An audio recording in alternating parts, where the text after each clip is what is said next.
Hello students, welcome to Learn Me Now. Today we are going to learn finite and non-finite verbs. Finite verbs क्या हैं? ऐसे verbs जो कि sentence के subject के number and person के अनुसार या फिर टेंस के अनुसार अपने फॉर्म को अपने रूप को बदलते हैं, वैसे verbs को finite verbs कहा जाता है. For example, I eat an apple. I के साथ ऑलवेज प्लूरल वर्ब लगता है, इसलिए यहाँ ईट प्लूरल वर्ब है. He eats an apple. He third person singular subject है, इसीलिए उसके साथ वर्ब सिंगुलर लगाया गया है. तो प्लूरल वर्ब को सिंगुलर बनाने के लिए एस या ई एस का यूज़ किया जाता है, जो यहाँ किया गया है. Next is they eat an apple. They third person plural subject है, इसलिए उसके साथ प्लूरल वर्ब ईट का यूज़ किया गया है. ये तीनों सेंटेंसेस सिंपल प्रेजेंट टेंस में हैं, जिनके साथ इस तरह वर्ब के फॉर्म को चेंज किया जाता है. Next is I ate an apple. Ate eat का पास्ट फॉर्म है. चूंकि ये सेंटेंस सिंपल पास्ट टेंस में है, इसलिए यहाँ वर्ब के पास्ट फॉर्म का यूज किया गया है. Next is I will eat an Apple. यहाँ सेंटेंस सिंपल फ्यूचर टेंस में है, इसीलिए ईट के बिफोर विल लगाकर उसके फॉर्म को चेंज किया गया है. सो हम देख रहे हैं कि फाइनाइट वर्ब्स में क्या होता है, जो भी मेन वर्ब होता है, जो भी वर्ब होता है, वह सेंटेंस के अकॉर्डिंग, उसके टेंस और सब्जेक्ट के अकॉर्डिंग फॉर्म चेंज करता है. Now let's see the types of finite verbs. Finite verbs के टू टाइप्स होते हैं, transitive verbs and intransitive verbs. Transitive verbs क्या हैं? ऐसे वर्ब्स जो कि एक्शन को शो करते हैं और जो सब्जेक्ट एक्शन करता है, सब्जेक्ट का जो एक्शन होता है, वो एक्शन को दिखाते हैं कि वो पास ओवर होकर ऑब्जेक्ट में जा रहा है. तो इन्हें हम ट्रांजिटिव वर्ब कहते हैं. तो इस तरह से हम पा रहे हैं कि ट्रांजिटिव वर्ब्स के लिए ऑब्जेक्ट का होना बहुत ज़रूरी है. तो दूसरे सेंटेंस में हम क्या कह सकते हैं कि ट्रांजिटिव वर्ब्स ऐसे वर्ब्स होते हैं जिनके बाद ऑब्जेक्ट आते हैं. For example, I read a book.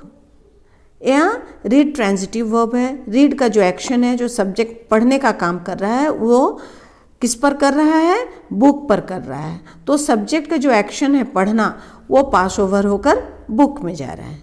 Next is you drink water. तुम पानी पीते हो. तो यहाँ ड्रिंक जो वर्क है, जो एक्शन है, उसका इफेक्ट किस पर पड़ रहा है? वाटर पर पड़ रहा है. He eats an apple. वह एप्पल खाता है. तो खाने का काम, जो एक्शन हो रहा है, वह पास ओवर किस पर हो रहा है? एप्पल पर हो रहा है, ऑब्जेक्ट पर हो रहा है. सी रोट अ लेटर. उसने लेटर लिखा. लेटर लिखना जो एक्शन है, उसका इफेक्ट लेटर पर पड़ा, लेटर लिखा गया. They play football. Way football खेलते हैं, तो खेलने का इफेक्ट फुटबॉल पर पड़ा, फुटबॉल खेल रहे हैं. We cook food.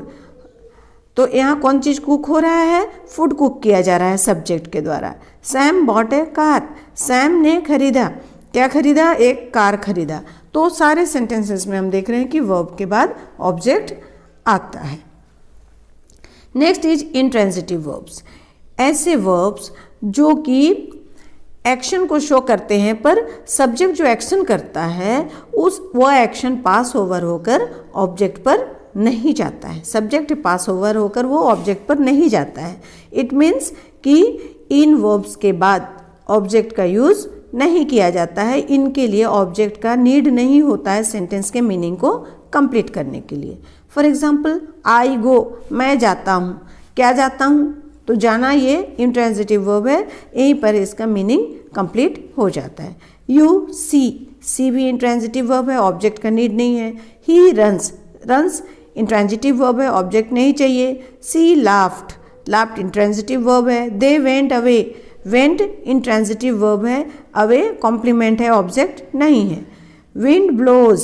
Blows intransitive verb है. Water flows. Flows intransitive verb है. Bird flies. फ्लाइज भी इंट्रांजिटिव वर्ब है. तो यहाँ जितने भी वर्ब्स हम देख रहे हैं, इनके बाद ऑब्जेक्ट आने की आवश्यकता नहीं है. ये अपना मीनिंग खुद ही कंप्लीट कर ले रहे हैं. Next is non finite verbs. तो जैसे हमने देखा था कि फाइनाइट वर्ब अपना फॉर्म चेंज करता है, तो ऐसे वर्ब्स जो कि सब्जेक्ट के नंबर एंड पर्सन के अकॉर्डिंग या टेंस के अकॉर्डिंग अपने फॉर्म को चेंज न करें, तो उन्हें हम नॉन फाइनाइट वर्ब्स कहते हैं. For example, I want to eat an Apple.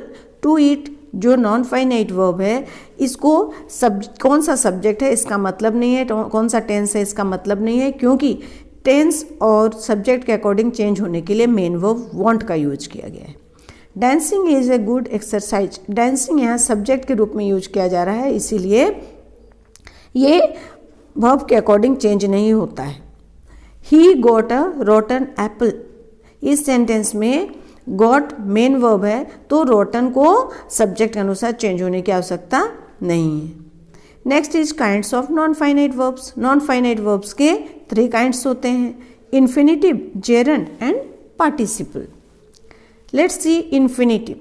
Infinitive क्या होता है? इन्फिनिटिव में हम जानते हैं कि मेन वर्ब जो होता है, बेस फॉर्म, वर्ब का फर्स्ट फॉर्म, उसके पहले टू लगता है तब वह इन्फिनिटिव बनता है।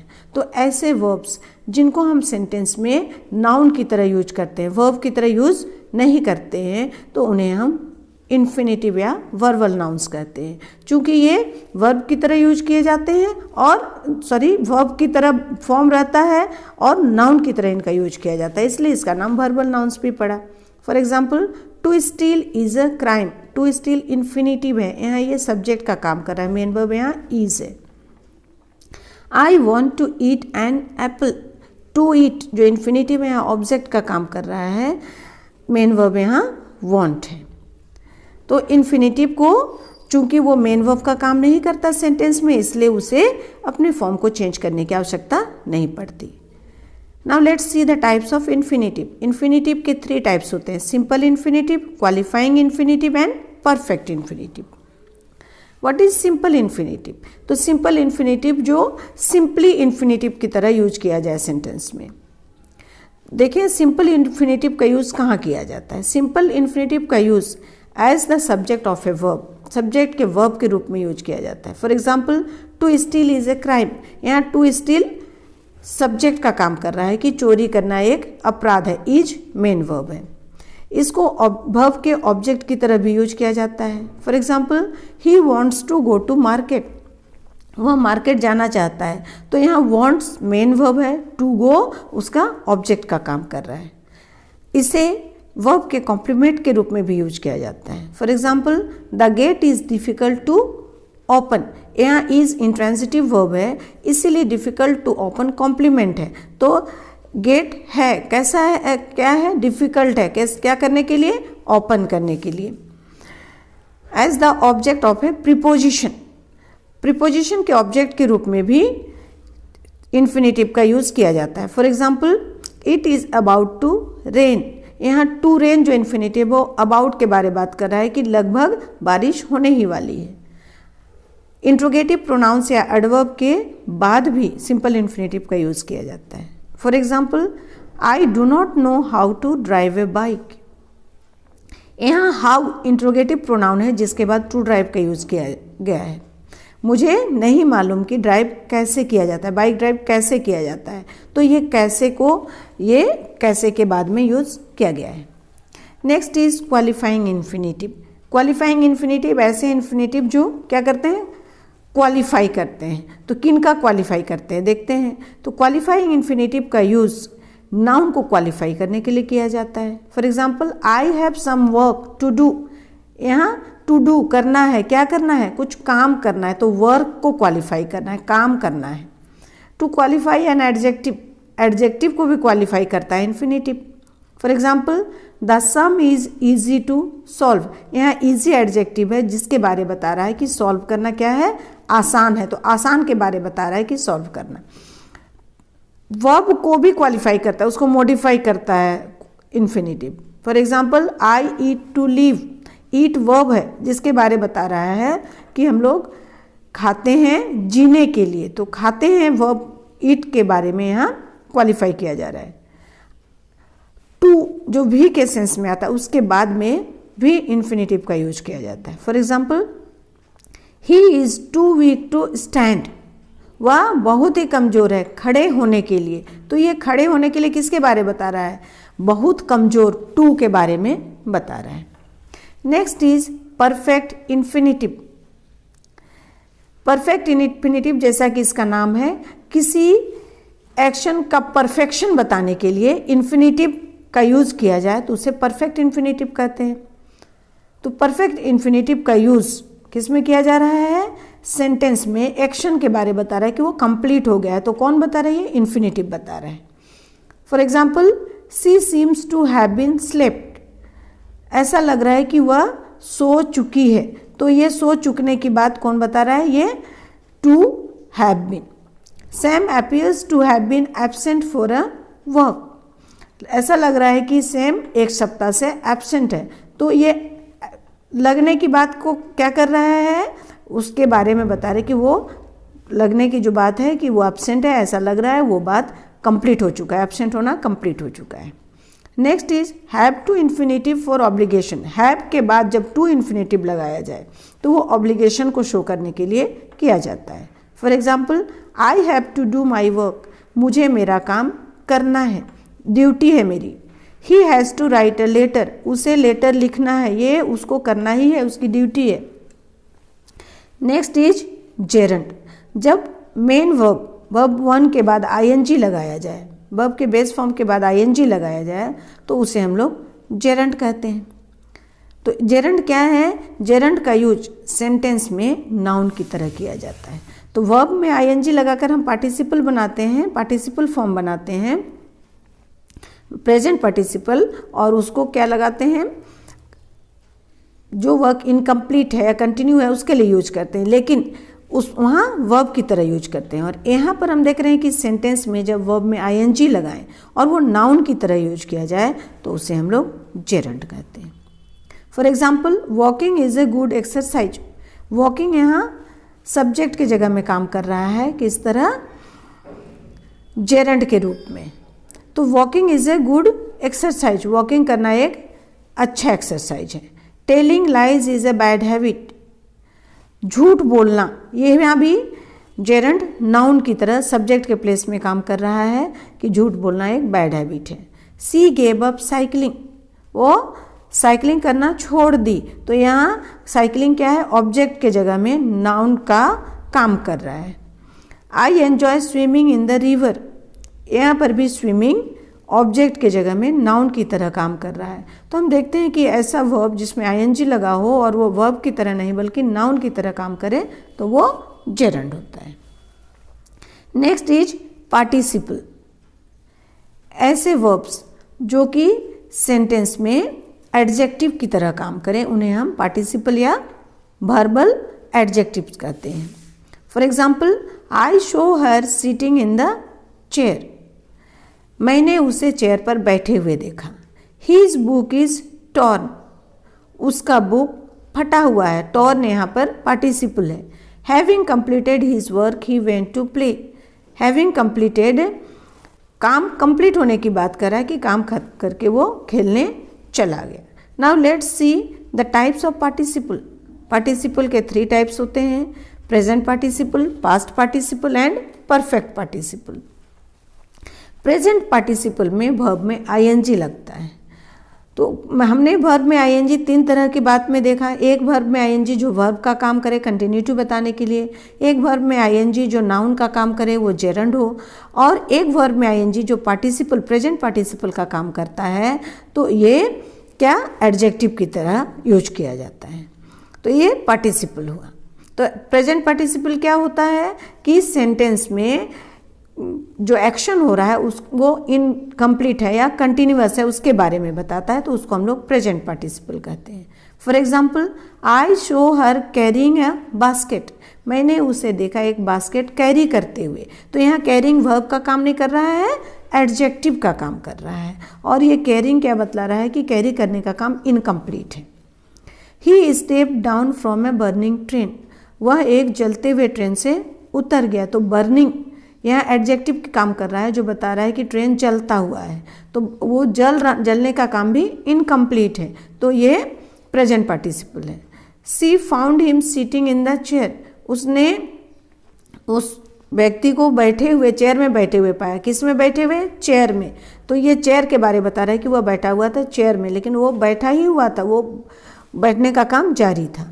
I bought a pair of running shoes, running यहाँ शूज को डिस्क्राइब कर रहा है कि ये शूज क्या है? रनिंग करने के लिए, और रनिंग इनकम्प्लीट कंटिन्यूअस बात बता रहा है।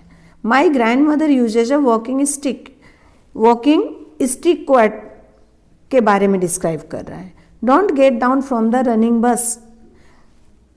बस में, दौड़ते हुए बस में, चलती हुई बस से नहीं उतरना चाहिए, मत उतरो। तो ये रनिंग किसके बारे डिस्क्राइब कर रहा है? बस के बारे। तो एडजेक्टिव का काम क्या होता है? डिस्क्राइब करना। और जब वर्ब किसी नाउन को डिस्क्राइब करे, प्रोनाउन को डिस्क्राइब करे, तो वो क्या हो जाएगा? पार्टिसिपल होगा, present participle. Next is past participle. Past participle में वर्ब में ED, D, T, N, EN या एनी लगाकर उसे पास्ट पार्टिसिपल बनाया जाता है। अगर ये वर्ब का काम करे तो वो वर्ब का थर्ड फॉर्म है, इसको वर्ब का थर्ड फॉर्म या पास्ट पार्टिसिपल फॉर्म कहते हैं। तो वर्ब 3 जो वर्ब का काम करे तो वो परफेक्ट टेंस बताए, और जब ये एडजेक्टिव की तरह काम करे तो वो पार्टिसिपल कहलाए। तो ऐसा पार्टिसिपल जो कि एक्शन के कंप्लीट होने की बात बताए उसे हम लोग पास्ट पार्टिसिपल कहते हैं। और यहाँ ये पास्ट पार्टिसिपल किसका काम करेगा? एडजेक्टिव का काम करेगा। For example, always eat cooked food. Cooked जो है वर्ब का थर्ड फॉर्म है, लेकिन यहाँ ये परफेक्ट टेंस को नहीं बताकर किसको बता रहा है? फूड को डिस्क्राइब कर रहा है कि फूड हमेशा पका हुआ फूड ही खाना चाहिए, खाओ। ही गोट अ रोटन एप्पल। यहाँ मेन वर्ब क्या है? गॉट है। तो रोटन मेन वर्ब का काम नहीं कर रहा है, एडजेक्टिव का काम कर रहा है। वो डिस्क्राइब कर रहे हैं कि एप्पल क्या है? सड़ा हुआ है। Don't sit on the broken chair. Broken यहाँ एडजेक्टिव का काम कर रहा है, डिस्क्राइब कर रहा है कि चेयर टूटा हुआ है। A broken glass is of no use. टूटा हुआ ग्लास, टूटा हुआ शीशा कोई काम का नहीं है, तो ब्रोकन ग्लास के बारे डिस्क्राइब कर रहा है। सी नोज द ड्रंकन मैन। वह जानती है ड्रंकन मैन जो शराब पीता है या ड्रंक है, उस मैन को जानती है। तो ड्रंकन यहाँ मैन को डिस्क्राइब कर रहा है। They have a damaged car. Damaged car को डिस्क्राइब कर रहा है कि कार डैमेज्ड है। ही वॉर अ टॉर्न क्लॉथ। टॉर्न क्लॉथ को डिस्क्राइब कर रहा है कि क्लॉथ कैसा है? फटा हुआ है। Now let's see the perfect participle. Perfect participle में वर्ब का थर्ड फॉर्म जो पास्ट पार्टिसिपल फॉर्म होता है उसके पहले हैविंग या हैविंग बीन लगाया जाता है। तो परफेक्ट पार्टिसिपल का यूज हम तब करते हैं जब सेंटेंस में 2 एक्शंस होते हैं, जिसमें फर्स्ट एक्शन पूरी तरह कंप्लीट हो चुका हो, उसके बाद सेकेंड एक्शन स्टार्ट होता हो। तो ऐसे केस में परफेक्ट पार्टिसिपल का यूज किया जाता है। For example, having reached home I started cooking. Having reached बता रहा है कि घर पहुंचने का काम, मेरे घर पहुंचने का काम कंप्लीट हो चुका है, तो घर पहुंचकर मैंने कुकिंग करना स्टार्ट कर दिया। Having completed her work she went to play. अपने काम को खत्म कर वह खेलने चली गई, तो काम जो था वो कंप्लीट हो चुका है। Having been treated ill he denied meeting her. उसके द्वारा बुरी तरह ट्रीट किए जाने के बाद वह उससे मिलना को मना कर दिया। तो हैविंग बीन ट्रीटेड यहाँ क्या दिखा रहा है कि काफ़ी दिनों से उसके साथ बुरा ट्रीट किया जा रहा था, जो कंप्लीट हो गया। सो स्टूडेंट्स, आई होप कि finite and non finite verbs के बारे में आप पूरी तरह समझ गए हैं कि फाइनाइट वर्ब्स क्या हैं, उसके काइंड्स क्या हैं, नॉन फाइनाइट वर्ब्स क्या हैं, उसके काइंड्स क्या हैं और कैसे कैसे उनका यूज सेंटेंस में किया जाता है। सो आप इस वीडियो पर कमेंट करें आपको ये कैसा लगा, और अगर ये आपको पसंद आया, यूजफुल लगा, तो इसे लाइक करें, अपने फ्रेंड्स से शेयर करें जिससे कि वे भी बेनिफिशियल रह सकें। और आज तक अगर आपने मेरे वीडियोस को सब्सक्राइब नहीं किया है तो इस वीडियो को सब्सक्राइब जरूर से ज़रूर कर दें, जिससे कि इसके बाद के आने वाले वीडियोस का नोटिफिकेशन आपको टाइमली मिल सके। थैंक्स।